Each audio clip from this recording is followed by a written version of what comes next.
Hi, everybody. Nick Blazer here, back with another interview, this time with Zdenek Zizka, a name that I think everyone's getting familiar with in the backgammon world these days. Yeah, he does coaching. He's done really cool work with making video courses online. His book's doing really well, I think. And just like the young phenom, right? Like dominating tournaments, making it all the way to the uh, deep into the world championship, all kinds of exciting stuff like this. Into the you made the finals there. I was like blanking on that for a second. I was like, wait a minute, he was Yeah. second place Maybe. in Monte Carlo. Yeah, yeah, but I mean, it's amazing stuff, and I'm super glad to have you on the chat. So welcome, Zdenek. Thank you for having me, Nick. Thanks. Yeah, yeah. I think every day I get a little bit better at pronouncing your name too. I think it's Oh like yeah, it's yeah, becoming sure. natural. Yeah. Natural now. Sweet. Except for when I get lazy and go as easy. Um, yeah, what an incredible run that was, though. I mean, I guess I presume that's like the deepest in a tournament you've run before. Have you gotten to like the like winning or finals of a tournament of that size before? Yeah, I think I've been well. I mean, if we don't count the UBC final and some Mm. other finals before, I don't know, winning Super Jackpot in Dubai or somewhere. So, I mean, definitely this is like the moment when somebody asked me what is like my, I don't know, want to say biggest accomplishment, but like something what I remember, something what was great moment or greatest moment backgammon. Well, definitely it was the final, as you said, deep, deep run in the World Championship. Especially, I mean, because at the beginning of the tournament, I just lost the money round in the super high roller. So, and then I just got to know the draw, and basically, I don't think I had a buy. I had just super toughest draw like Volker Sunaben, Ralph Jonas, and just I mean the worst player in my first 5 or 6 rounds was like PR5. So I was like, my God, what a day. But then, I mean, luck turned on the other side. So it was super exciting. And it was one of my best weeks. I mean, the most exciting backgammon wise, maybe in life wise, I don't know, whatever. it was Yeah, it was that's just great. that's so amazing, man. It was really exciting to watch too. I was super glad to be there on commentary for two of those, I guess, for the UBC one as well. You know, Yeah, um, yeah, true. but yeah. So I guess I mean like most of your employment then is in the backgammon world, then, right? Like you're doing coaching and stuff. Do you work another job outside of that, or? Well, I do full-time backgammon for 1, 2, 3 years. I don't even know because I usually don't care about these things. I just do them. Yeah. But yeah, I mean, seriously, like 100% backgammon I've been doing for 1, 2 years, including the project backgammon coaching, where I mean, now it was just a little bit in the summer, it was more difficult, so on. But there's always something in preparation, courses, teaching a lot. Just well, again, I mean, if you tell me studying, I don't really study that much, but I just play, I learn, I like to do the implication, just the fun stuff was there. So I I just enjoy that, and that just somehow makes it always to the next step the game. So always happy to teach. Basically, now I start also working as also like let's say as a mathematician, let's say. So basically, this is how I just improve my thinking like 100% of the time. Sometimes in my sleep as well, because well, my dreams are, well, they're wild. So it's mathematics, of course. Yeah, I can relate to that. I've told a lot of people that at tournaments I have to the solution I've come up with is to like read a fiction book after at the end of the night before I go to bed. Because if I don't, I'll just have backgammon positions like running through my mind, and they're not real, but my mind's trying to like solve something instead of sleeping. And like I think they're kind of happening at the same time, but it Yeah. just won't stop doing it, and it feels like tiring. And yeah, so I can relate to doing math puzzles in the sleep for sure. Yeah, I don't know. That doesn't make you feel like you're not sleeping enough or anything. That's like, do you actually wake up with the answer to your problems or? Yeah, I mean, it's just so cool, right? I mean, I get to experience all my bad beats there, and then I can just win all everything else in life. Brilliant. I love Just joking, of it. course, but Yeah. Well, that's cool. Yeah, that's a fun topic too. I remember at the tournament we talked about it in the interview a little bit about some mindset things, and you in Monte Carlo you followed this path of getting knocked out of the like, oh, what do you call it? The undefeated bracket. That's right, into the fighters. And that was like a difficult experience, and to come back and like still have the energy to play your best and try to win through the fighters bracket. It's like a whole extra day of play, right? So yeah, Oh, I guess like I don't know, like what other are there any other big mindset or like physical preparation kind of things that you bring to a tournament to play your best? How do you approach that? well, there's been a lot of switch and a lot of changes during my career, let's say, if I should call it like that. Yeah. Basically, let's say it started 5 years ago. It started before, but let's say 5 years ago, I didn't really care about preparation because, well, I was just a kid basically who just likes to travel, likes to play, likes to enjoy. I was not that good, let's say. I was playing something, I don't know. Yeah. And so, I mean, I just didn't care. I just didn't put that much pressure because, well, I mean, it was just a kid level, right? I mean, like, just go to the tournament, enjoy, have fun. Who cares about sleep, about these things? But now, when I get serious about something, like now, let's say the World Championship, right? For sure. And I learned actually actually, my biggest inspiration in this was Mochi, I guess, because once I remember the sentence he told me and so on, the long story, and that really got into me, and I was like, well, I really enjoy actually the pattern of like good food, good sleep, good physical exercise, and so on. So Monte Carlo or UBC, I really just, I mean, if it's a deep run, I really like to focus on it and just do everything right because it just, I Mm. mean, it's good to be healthy, right, as well. So it Yeah. just enjoy that, right? I mean, doing something physical, eat well, and so on. So that's really something I've been paying a lot of attention to, especially on tournaments, of course, in my other life too. But so I guess this is like one of the most important thing as well, and not just because sometimes it probably doesn't affect even the play, Hmm. but something about the mindset, how you feel, how you react, how you enjoy the stuff. I think that makes it more even valuable that you more enjoy the moment. So Mm. I kind of like doing that. But as you said, I mean, in the finals when it was I don't know, finals, and when I got out of the undefeated bracket and I had to play next day like 4 matches, I think, or one match and 3 match the other way. I mean, well, it's like in poker, you can see that everybody just shows emotions, right? Yeah. Yeah. I enjoy that honestly. I mean, I Yeah. enjoy seeing that and so on. In Yeah. backgammon, we don't see that much, Yeah. but we all maybe just, I mean, I don't know if all, but we all somehow experience it like internally, right? Yeah. So I know we talked, and then I just said that like, well, I just entered the killer mode, so I just put on my headphones and I was just focused on the game because I mean, of course, it got to me, right? I mean, I was in the semifinal of undefeated bracket and I lose, and suddenly instead of having, let's say, even be in the guaranteed, let's say, final and having guaranteed, let's say, I don't know, 20, 30,000, suddenly I was just guaranteed 1,000 and maybe just nothing to remember, right? So of Right. course, these are always difficult moments. So emotions are always there, good or bad. That's the excitement, that's the adrenaline, what we all enjoy, and that's what the game is about. So yeah. Yeah. It's an interesting thing sometimes. I don't what like my family was asking me or like friends were asking me too about I just wrapped up the WBIF online championship and I got to the finals of that like a 500 person field. I saw it And actually. yeah. But like people are always curious what it feels like to lose a match like that, right?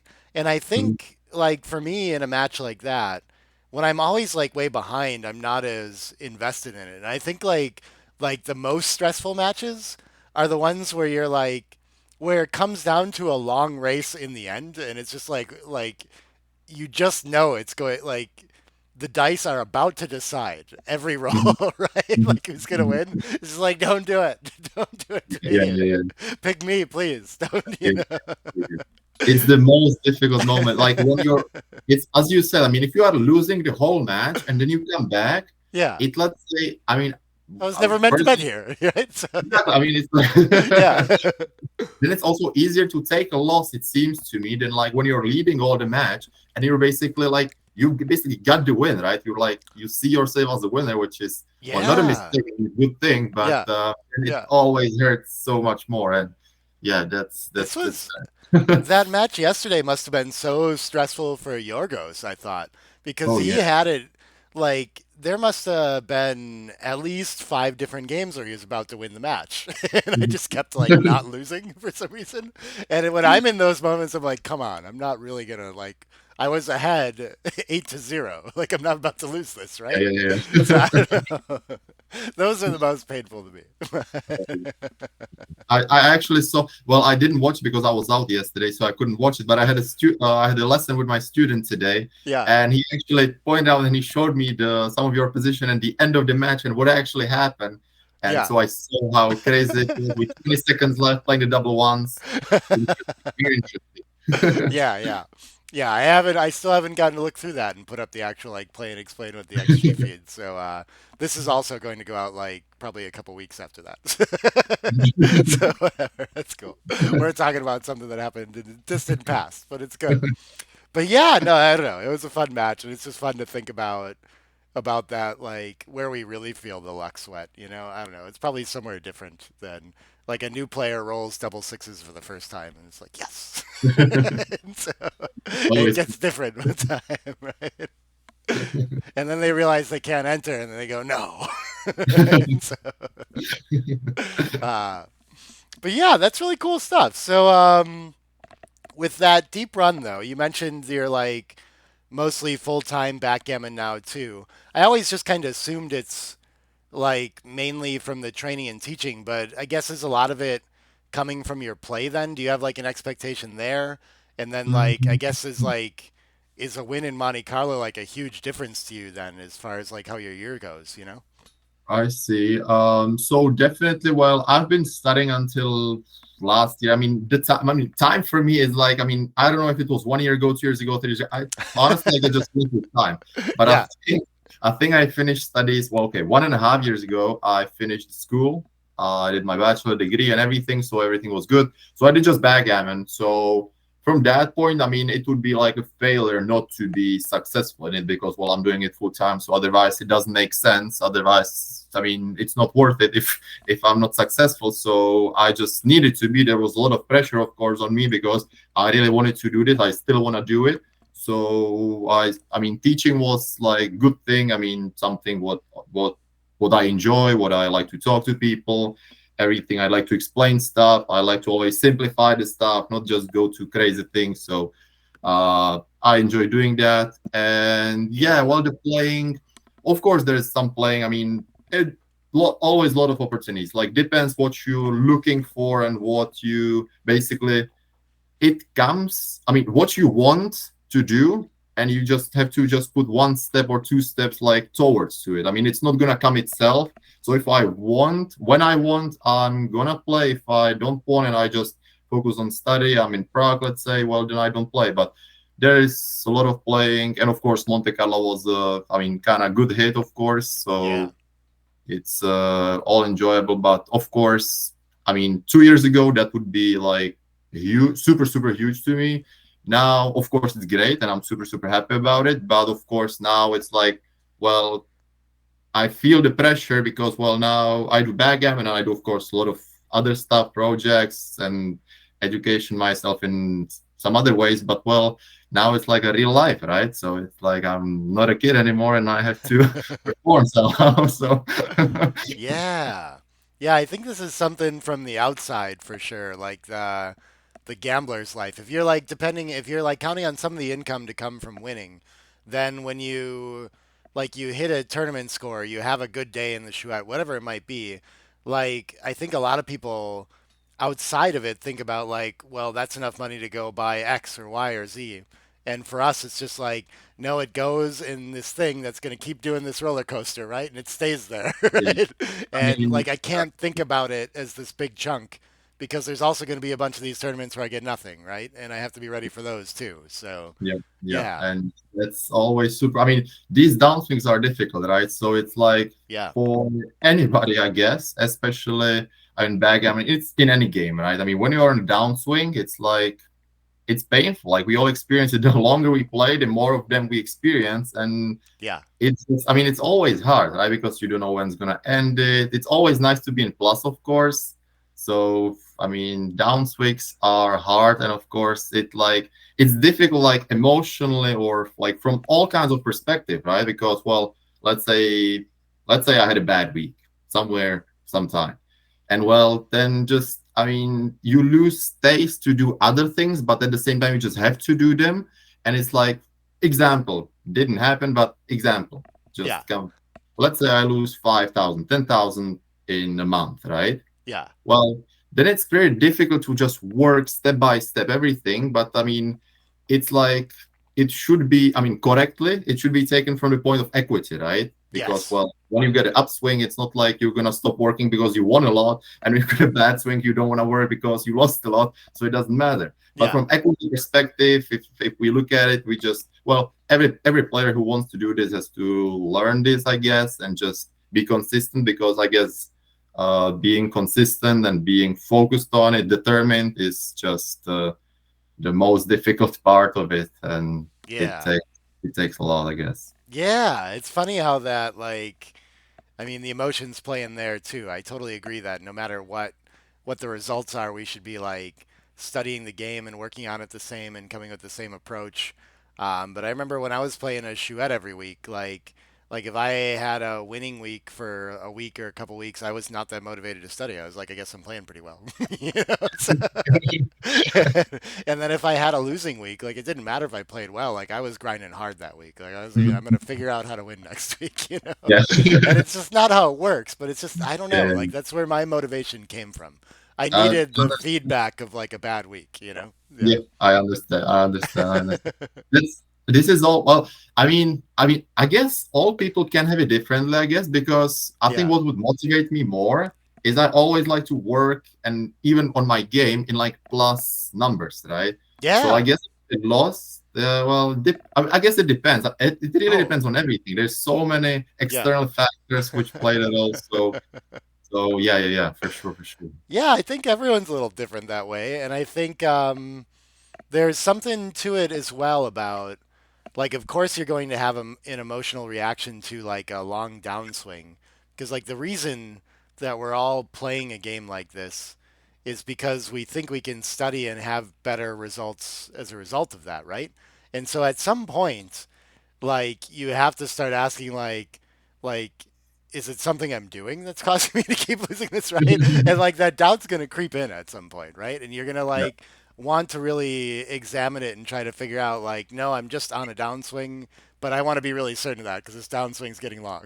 It's And something. I mean, that's true. And in backgammon, this is actually a huge, well, advantage slash disadvantage because, well, we can see it if we played well Mhm. or if it's a mistake, right? So, I mean, if we did some mistake. So, at one point, I mean, from this kind of perspective, it's easy for us to see because we can objectively realize if we did well or if we just played terribly, right? Yeah, yeah, On the other hand, from like, I don't know, if some people don't realize, of course, there will be much more value because, well, people don't know and so on and so on.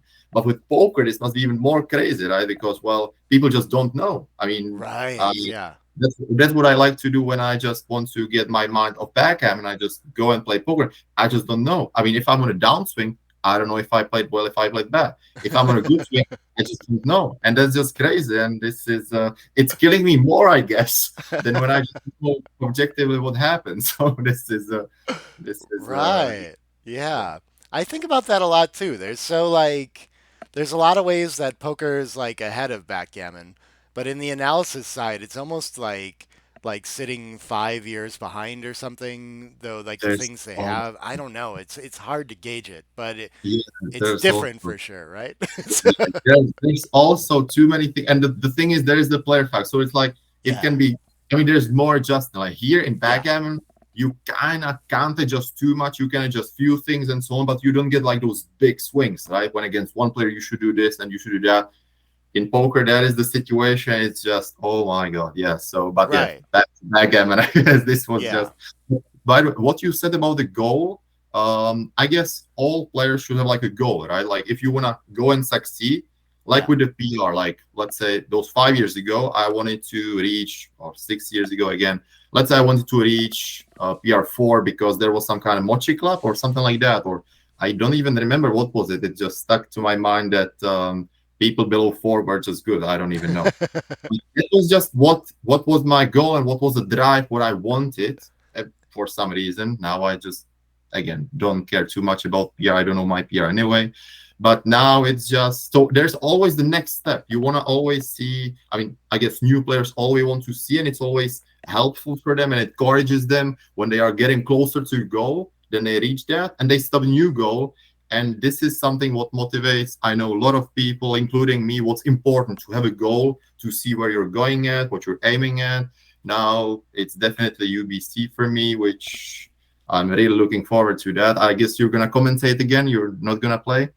Yeah, I don't think I'll be playing it. I have no idea what the commentary will look like though. Like Mhm. that's Okay.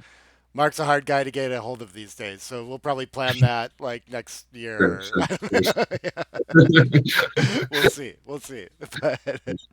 But yeah, I mean that's always a super exciting competition. I I mean definitely I don't have like goals with my own study of like winning that tournament yet, you know? I think a good step for me would be Grandmaster. So yeah, which would be doable, but I like also I don't study that hard and I focus more on like commentary and YouTube stuff right now, you Mhm, know? And mhm. I that's what I feel most motivated by right now too. So I actually thought it was interesting earlier when you said you don't actually study that hard, you feel like so what does working on your game look like then and what does like studying hard look like that you don't do anymore? That's the thing. I don't really think backgammon should be studied because if I mean, that's what I like to get to arguments into because Yeah. at the beginning when players knew, when I was new 10 years ago, I just wanted to play a lot, get experience, Hmm. and then what is needed for me, or I again that's opinions, and I like to get arguments with people always, or not arguments, but like just to Yeah. discussion. Okay, let's say it like that Yeah. and just figuring it out the logic, right? What's behind it, finding the shortcuts. Because I like to think of myself like I'm not lazy, but I like to do stuff simple and effective. So I'm trying to find the most effective way how to learn something effectively and most importantly correctly, Yeah. and studying what it really means because there is not that much theory. I mean, there is some theory which somebody can explain if you either hire a teacher or you just go and figure it out yourselves. Doesn't matter. You can just figure it out with help or not. But the thing is, studying, really, I mean, you just go and see some positions. Well, you may as well play a match and just see the logic of some mistakes. Of course, what I like to do as studying, let's say, what I used to do, what I think helped a lot, was that when I used to do courses, I never imagined before how valuable it will be for me as well. Because when I did, let's say, even advanced or world class course, I've got 3 courses, 6 hours, 10 hours, 10 hours, let's say, and I categorized the positions and I took them like, well, this will be for advanced players and this will be for world class players. I made, I don't know, 30, 40 topics, let's say 30-minute video of each, approximately, let's say. And I was like, there are 3, 4, 5, 6, 7 positions. They've got all same pattern, and just by categorizing them and just really listening to the advice or just figuring them out, what's really the biggest part, that was like super helpful. And then, well, a few days up or few days, weeks afterwards, I got into the finals of UBC, and I never felt so good before, basically, about my game. just Mm. just these courses were just so helpful. Monte Carlo was the same, and I was like, oh my god, maybe I did mistake before and I should have really studied more before.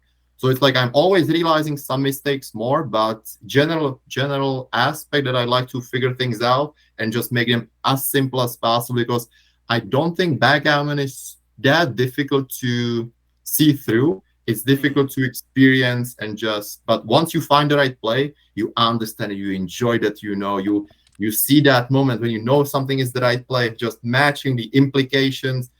The fun thing is that we can talk about backgammon in a very difficult way, very complicated, so it seems fancy and like even more difficult than chess, like matching implications that you do this value, that value.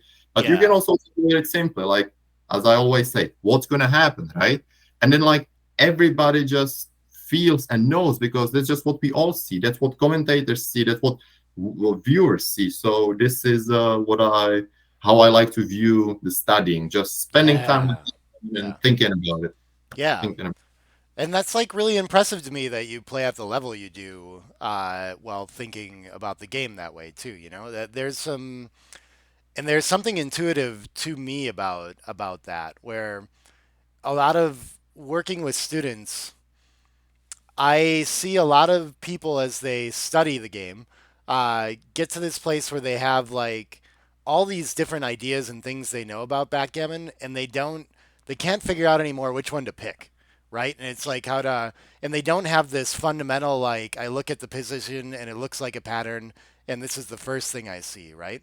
And I think that more like fundamental and simple approach that's going to get like most things right most of the time is is more important, certainly, you know, to me. I don't know. At some point, you have to get more granular with it.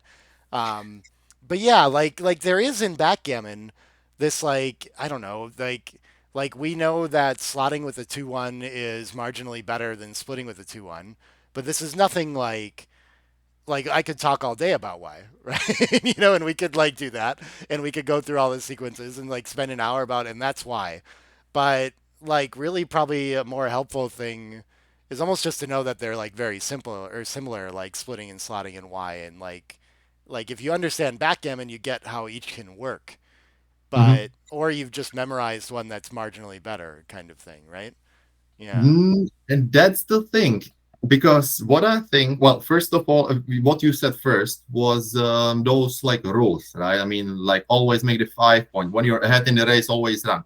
Yeah. This is up, in my opinion, this is the worst thing in backgammon. What is Mm-hmm. being taught for decades, unfortunately, and because everybody in the knows just basically they talk this way or they I mean I've heard it, I've been talking about this too, that of course when you're ahead you should just run and so on. So that's all true, but Yeah. so many times you always get those positions, and well, three or four these rules they just mix up, and now what should you Yes. pick, right? So there is just something else how I think we should just look at the game, and we should just look at the game and analyze, learn how to analyze the current position and Yeah. see the big idea from the bigger picture, and that's what's happening.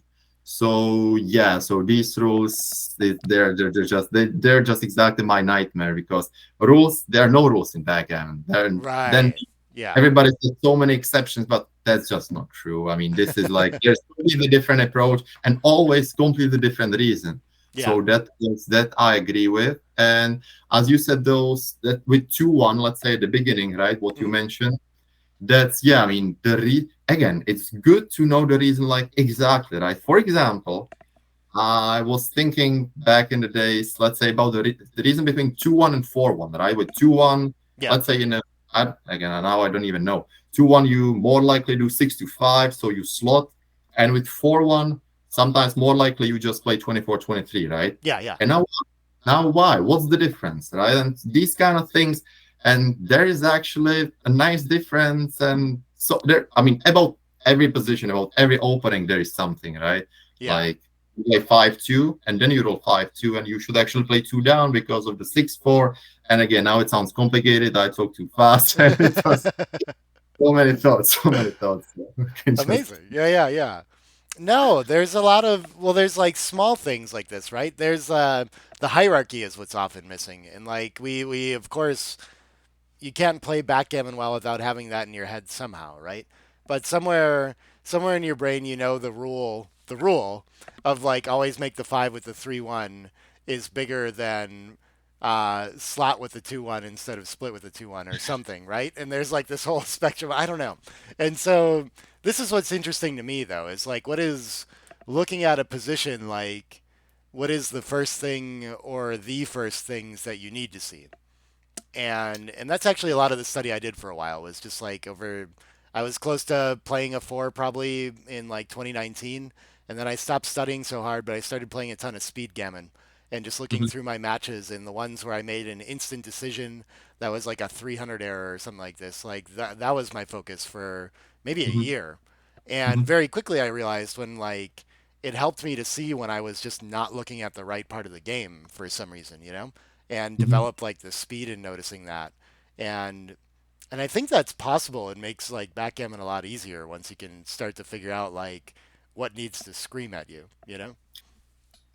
Yeah, exactly, exactly. Find the right pattern. What screams at you, like what you do wrong, right? Because sometimes Yeah. you see a mistake, and now you let's say you think that something is the reason, right? Hmm.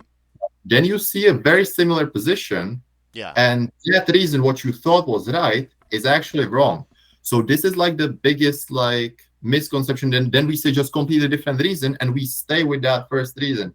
But very often it's just, well, we missed the first reason, and we are doing the same thing while there is just something more simple, something else, and it just that Yeah. thing. Yeah. So finding that more simple thing and like confirming that your reason for the play, that's all that's all study to me. Like to me that's where like you Mhm. kind of have to spend the time. And if you just look through your match and see I got this one wrong and this was the right answer, like the likelihood that you retain that for the right reason is low. If you're Mhm. not like comparing it to some things or you're not already noticing that in the context of a bunch of other positions you've seen, whatever that is, right? Like then Mhm. you just adjust to like, oh, I guess I don't, slot with the 2-1. I guess I split. And then it comes up that you really need to slot and you're like, "What? I thought I learned this." Right? So Yeah, I yeah, don't know. yeah. Like this happens all the time. So to I me, agree. Yeah. yeah. There's some study to like collecting patterns and kind of noticing when they, like you said, when a lot of rules run into each other. The biggest thing that I think would help me in my study is like there's a whole area of backgammon, probably mostly towards the very end of the game when things get very tactical, Mhm. um, where nothing is intuitive to me anymore, and a lot of it's just memorization. And if I don't have like references, then I wouldn't know those things. Like there's no way for to me to know like when your opponent's been bearing off and you hit a shot during the bear off and then you close it Mhm. out, like all the references for how many checkers off you need to like cube and recube. I think I have that pretty well memorized now. But if I didn't study that and memorize it, then I like there's no way for me to reason that and Mhm. to like come Mhm. up with a guess about like, oh, I think it's probably like 70% here.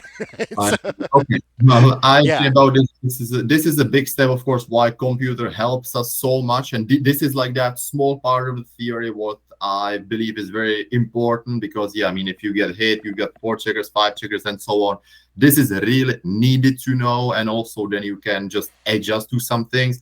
And these are the parts where it becomes basically almost no contact afterwards, right? Or basically just a race. yeah, And this is just what where only mathematics can explain, right? Because there's just not too many other things. So I yeah, agree that this is like the study, but that's also exactly why, well, now we just don't need to study anymore because, well, we just know these things. This is what I said, that, well, I mean, you can just hire a person, hire a teacher, coach, or just learn it somewhere, yeah, and, well, you will just know it, and you should not forget it, right? I mean, it's not that difficult to learn these things, and it will just take, I mean, it can take a week, right? Let's say, and then you just never forget for forever. So right. it's, when I say week, I mean all the stuff, not just this thing. This takes, I don't know, 30 minutes to explain, right? So Yeah, yeah.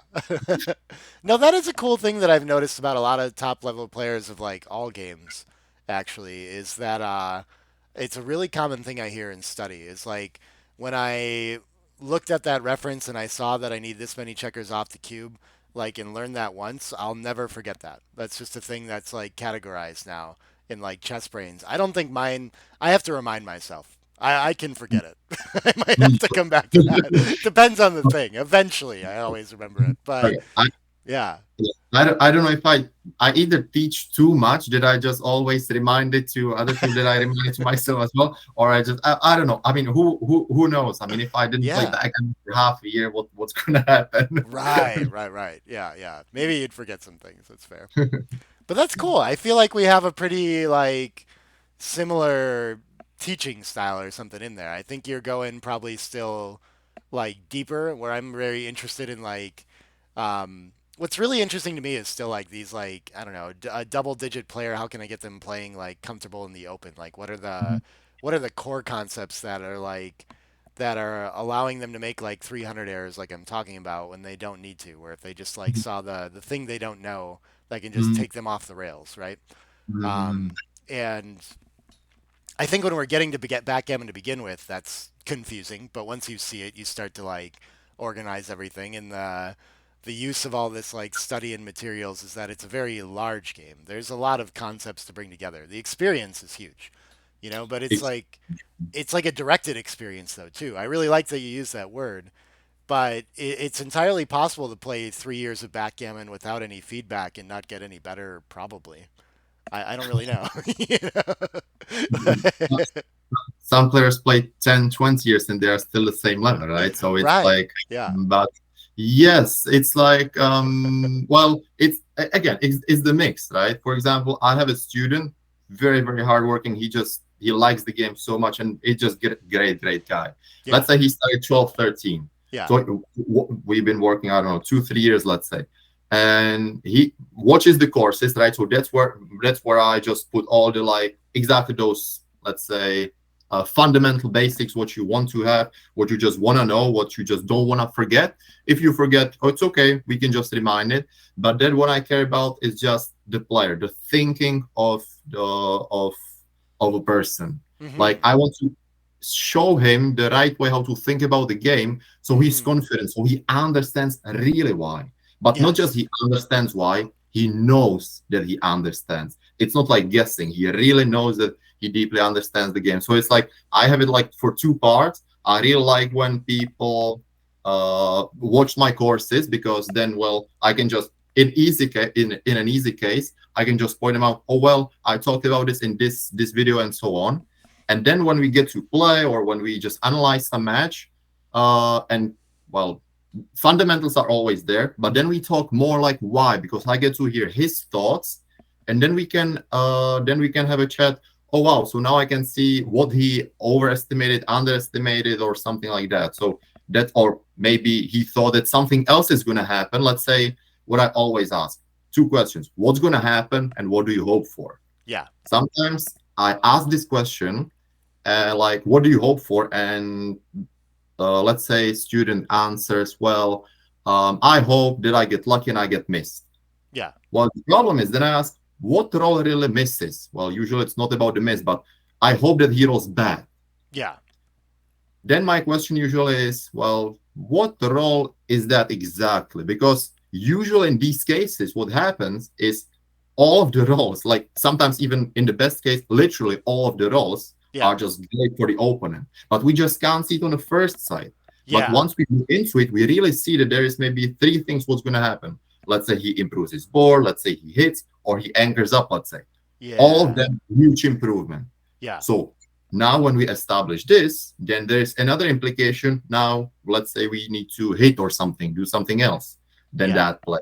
Just so he doesn't have so many options, just so we have something to hope for. And this is always just these kind of analysis. I really enjoy them.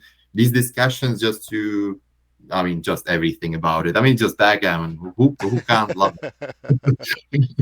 I love it too, man. I get so excited about that. There's that's you got on another subject that really interests me a lot too, which is like I I really try to get to avoid in my game and in my teaching it? having to go down through how does every individual role play out. It's a thing that like takes a lot of processing for me. I know a lot of top players do it. I know like I'm always struck by that when I do commentary with Mochi or something, how immediately he notices this and that he's just clearly always processing that way. Marty Storer is another one that does a lot of this. Um, Mhm. but my instinct is that we can always simplify that in some way. Like there's always, and when I say always, I don't mean always. I think sometimes you can't.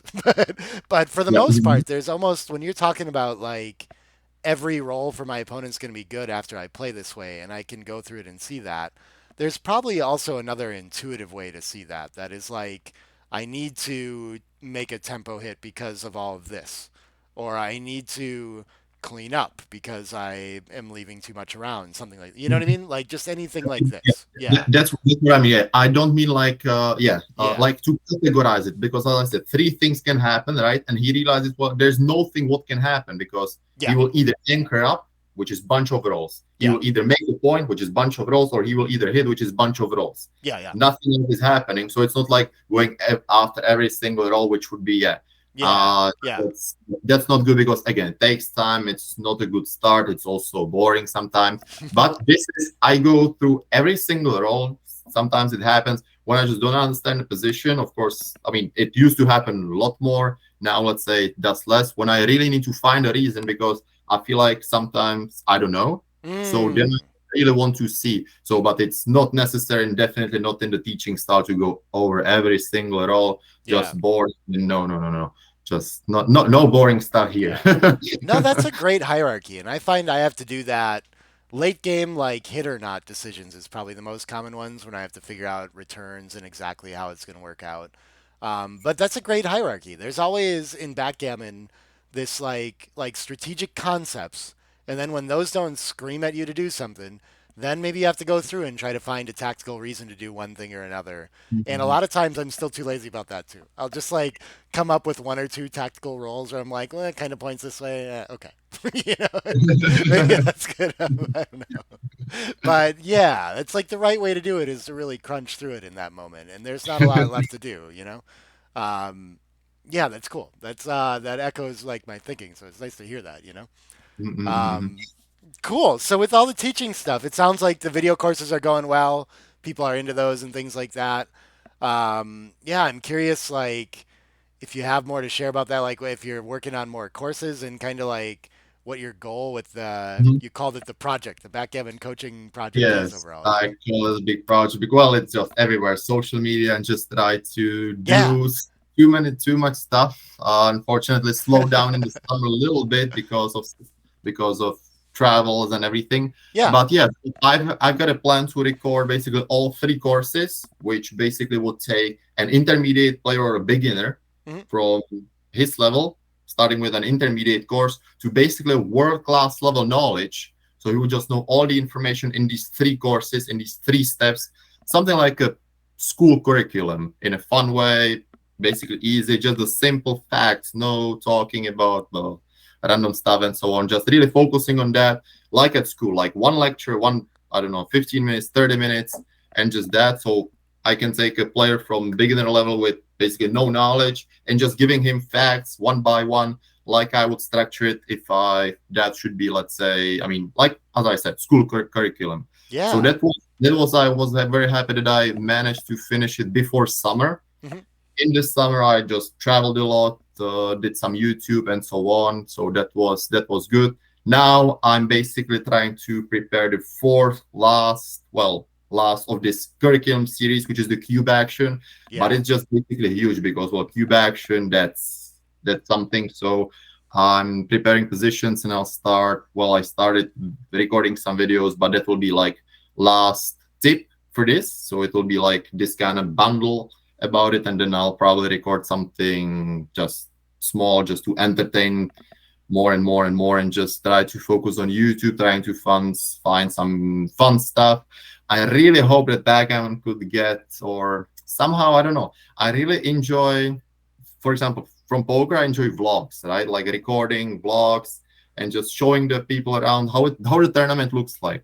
I Yes. feel like this is not like when I'm at home and there's a tournament going on, I just know nothing. I wish I could know something, but unless there is a stream where I just see some matches, I don't know anything. So I would really like to work on this. I tried something already, but well, my computer skills are not that how to say it so I don't embarrass myself. I don't know, but well, you can figure it out, I guess. So yeah, so just trying to, I don't know, come up with something how to make it easier, how to probably work with some things, and well, I'll Yeah. figure something out how to do it. But I would love to. I mean, I would even love to encourage more people to just, I mean, get the camera if they know how to not record. I mean, everybody knows how to record, but how to edit stuff, do some stuff, just show people pictures, everything, create something. Website should be like, like when I want to go for a poker tournament, I know Yeah. exactly where to look for, where the schedule is, what the news are, stream everything. Just Yeah. I want to basically that's what I wanted to do with the website. I wanted to create a website where basically all the news will be pictures, news from the tournament. That's why I wanted to travel so much. But then, well, it's really impossible to do it just like alone. So with well, it's in the process. Everything is in the process. So I Yeah. can't. goes 2 steps ahead. Yeah, yeah. Yeah, that's I keep forgetting to that was it's on my marker board list of things to do is to like reach out for video editors. So if anyone out there is watching this, I would be glad to have some help with that too. I'm sure Zdenek has all kinds of ideas of videos we could make, you know. But that's like a cool thing to make it more palatable to like a broader YouTube audience, right? I think I'm figuring out how to make some content for people that are already like half interested and make it like look a little nicer, but it's also not my forte. I don't feel like is like the market, like Mhm. the graphic. I mean, Wilson's the man, you know. Oh, it's true. I mean, he's like full time with Galaxy on that stuff, but we need more people like that to help out, you know. Mhm. So I'm Yeah. with you. Yeah. And I thought your vlog with Monte Carlo, I was so excited about that because I have the same idea where I want people to understand what it's like to be at a tournament actually. And I talk about this a lot when I get involved in commentary gigs. Is like, hey, it's cool to like get the matches to the people that are already in our community and give some commentary so more people can understand what's going on. But we're not helping someone completely outside of the tournament right now understand like what's going on and why they would be there and what's at stake and like what it took to get here and all this. And this is all, yeah, I think there's more production and I have like the ideas but not like the technical or artistic direction to put that all together on my own either, Mhm. right? So Mhm, mhm. Yeah, yeah, yeah, yeah. yeah, This is the first one is the like if I say an example from poker, right? yeah, I know 1 2 guys from poker who did vlogs and I watch them, I love them. It's just so cool to watch. I follow everything. yeah, And then now I feel like there's now new generation of poker vloggers who just, I mean, well, because we just search for one guy, then we just find others and they're just getting better to be better. yeah. So it's just the first two difficult to do the first step, and then of course find somebody who likes that, who just, I mean, shows it around. I don't know how, I mean, how funny it would be if, like, let's say 5 influencers will go to the Backgammon tournament and everybody just records the same thing because, well, that's what the Backgammon kind of will be. But yeah, I mean, just to do something fun. It's, well, I mean, it could be a long talk for like so many things about this. I mean, about ideas about this, but yeah, so. Yeah, I mean, I'm very excited about those kinds of ideas. That's like my favorite thing to talk about these days. I mean, studying backgammon, sure, it's fun to do too. Like, and if I can write a book and get more people interested in playing too, then great, you know. But it feels like that's where people get into things these days, you know. And I've had just like very small successes here and there of like people in the comments on my videos saying they were watching a chess video and they stopped by and are like, you know, what is a pip count? So things like this, right? And it's so much I'm so excited when that happens because like it's a I think it should be an exciting game for people to watch if they get lucky enough for like YouTube to give them that leap to begin with, you know. Mhm. So it's on us to like keep them there once that happens, you know, once the algorithm does its work or whatever. So, yeah, yeah, yeah. I see it. So you're coaching. You're pretty much. I actually a thing that I picked up on in there too was how on earth do you teach the cube to people? You know, like I think like the best books I've seen out there, like Mark's. I've got on my. I'm looking at my bookshelf here now. But the one that Mhm. I probably use the most is actually the Cube Action 1000, which is just 1,000 positions, and you just look at Oh, them. that, Yeah. that was actually, yeah, yeah. The Cube 1000, that book, I mean, that's not a book to read, right? So I can still always say that I don't read books. That's good. But that book, we always played in a car. So we Yeah. always had some bets and we had some challenges like 4 5 years ago. So that was for sure fun. Amazing. Trying to, well, I wrote a book about, well, about some stuff, right? But what I enjoy now is to record it because I feel like, well, it's more, I mean, for me, if it's just more engaging and I feel like I can give more by just, I mean, talking about it because, you can hear just more stuff than just my words, right? You can just see everything else with it. So Cube, well, I just, again, categorize it by what I think is good, what I think is different than everything else, basically, because I just use the same logic, just same implication, just trying to find the patterns in a way. Now, again, now I will say it in a difficult way, but it's actually very simple. Just to connect. so many different looking positions with some patterns, with some stories, which Yeah. some people know, some people don't know. But just connect the stories and the futures together, Yeah. match them all, and just figure out the example. Because, I mean, in backgammon, if you describe me something, some position, I mean, just few things are gonna happen. There's not that many variations. So we just match them. We see, we feel the story. In the blitz, that's the best example. In the blitz, what I can give, let's say you're in a blitz position, there's a cube action. Hmm. Well, how should you decide? I mean, it's super dangerous. I mean, all the blitz positions are super dangerous. That's not the reason to pass. That's not the reason to take. Yeah. But we, so it's like, that's what I hear when there's a pass. There's just too many gammons. I Yeah. mean, well, in all blitz positions, there are so many gammons. So that's what doesn't make too much sense. But Yeah. if there's a blitz position, like what's the story, what's the take story, what's the pass story, and that's all I'm trying to basically put into courses, put into videos, show the examples, show the differences. What do I Yeah. feel is okay game? And well, I mean, Yeah. I record hours of videos about this, so that will, I can't just put it in words in few seconds. But this is basically the way what I try to connect it, simplify. I made the work, all everything good, and now people can just listen and just try to understand it better. Maybe they say, oh yes, it's okay, I understand. Maybe they will watch it again. They will, like at school, right? I mean, sometimes you watch a lecture one time, you understand, great. Sometimes you don't understand, so you watch for the second time, or you're trying to understand, you're trying to experience, you're trying to practice all this together. You got the pattern, you got the educational system, so everything, Yeah. everything Yeah. is just. Yeah, I like that. Still stories and like reference points and understanding where the game's gonna go. I think when it's like a checker play, there's the challenge to me maybe. I'm just trying to put words to why this feels more complicated to teach. But like when you're choosing checker plays, your challenge is to figure out relatively which one's going to play out better, right? And then Mhm. with the cube decision though, now our question is like, well, how much better? Right? And like now you have to like quantify it and say exactly how good is this, which Mhm. feels like it's sort of like this order of magnitude more difficult. Yeah.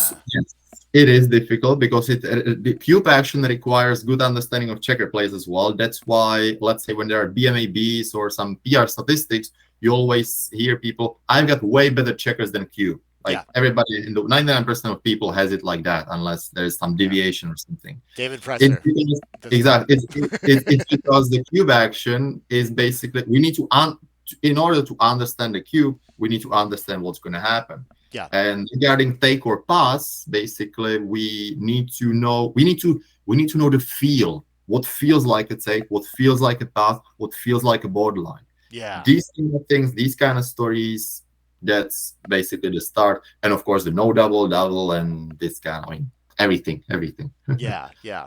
I like that. That feels like a reference kind of thing. And I would call that study. If you keep that sharp by looking through your 1,000 cube actions, this is like, that's probably the study. If I wanted to play my best, that's what I need to do. I need to look at a lot of cube action and That's just good. That's like good. Okay. have that This is feel. what I would call study as well. And I think this is really, by the way, beneficial. So it's not like I talk about study like it's a bad thing because it may have, but no, No this more is studying.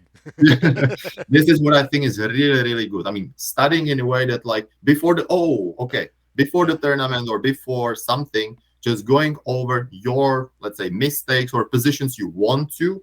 That's what actually I started doing, and I kind of forget it about it. Yeah. But did I save some positions which I thought were difficult, where I not could make a mistake again, but where I just want to remind the idea of the position? I'm saving them, just making a screenshot so I can just switch them and look for them. I mean, I this would be, I guess, called studying. I mean, it takes, because I make screenshots, so I just do this, and I kind of like to, as I said, I like to do things in an effective way.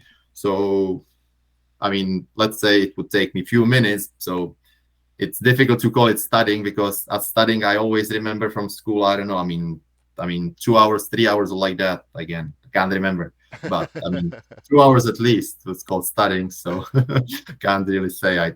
I mean, I try to do everything quickly anyway, so. Yeah. Yeah, I got you. Well, cool, man. This has been super interesting. I guess I have on the screen, of course, your book's still available. You can go check out his courses at the Vimeo link that I put on the screen here. And definitely subscribe to his YouTube channel and mine as well if you like content like this. I know you're posting, are all your position of the days things on Instagram? Is that where you do all that? I post on Instagram just the screenshots, the thumbnails, and then it goes automatically to Facebook.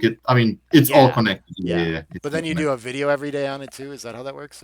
Or not I every day, do but once or twice a week. Once or yeah. twice a week. It's Cool. going to be especially in the winter now when people are at home. I want to do probably two. Well, blended challenge, positions of the day, and maybe some matches included or something fun. I don't know what comes. Nobody knows what comes, but I should Yeah. Now that my schedule. WBIF runs over, I gotta find some way to do more play and explain Oh videos. yeah, So yeah. you and I gotta play somewhere on here, okay? You did maximum. You did maximum. You got to the finals. You did maximum for matches there. Right. It was just like a fun idea to see if I could do it, and then it turned into like this whole video series. It's That's funny. you see the pattern. Like every time somebody records something, like you did now with this world championship, right? What Mochi did in last world championship, he just recorded everything. Oh my God, he got to the finals. He won. Jesus. Yep. Now Sander got the crew. We recorded some vlog, and this is like a pattern. I Yep. hope people actually don't start with it now because it's a good pattern. I'm happy we found It is the secret. No, you just came up with a way to convince everyone to make the content that you're asking to make, right? That was So, I smart, huh? mean, it's how you win tournaments. It's the only way. So, awesome. Well, thanks so much, man. Yeah, well, let's sync up on a play and explain soon and do something like that. Sounds And good. when's your next tournament? When will I see you out somewhere again? I'm for sure going to Gibraltar, which Okay, is in January, February, I think, early February. I'm I think so. definitely going there. It should be the best. I don't know if you've been to Gibraltar For the before. first UBC contender. Yeah, yeah, that's a Oh, good time. right, there was UBC as well. I've been there like four times maybe or something like that. But Yeah, this time it's going to be on a boat, on a huge boat in that. yeah, I'm gonna be so excited about it. So definitely yeah. Gibraltar tournament. I recommend it 100%. Always fun. Organization is just perfect, and there's always something extra. Gibraltar is always something extra, especially because people who are organizing it, they just care. They just care. Oh, awesome. Like Yeah. everybody, everywhere else they care because Backgammon is just fun community, but they've got really good things going on there. Hell yeah. I've been talking to, at least at Cyprus, I mentioned Arda. I would love to come out to that. And so he's going to talk to people and we'll see. So maybe I'll see you out there, man. Yeah, Okay. sounds cool. Well, thanks so much. Thanks everybody for watching. We'll be back with more interviews on Fridays soon. So stay tuned, subscribe to the channel, like these if you enjoy them, and we'll be back with more soon. Thanks again.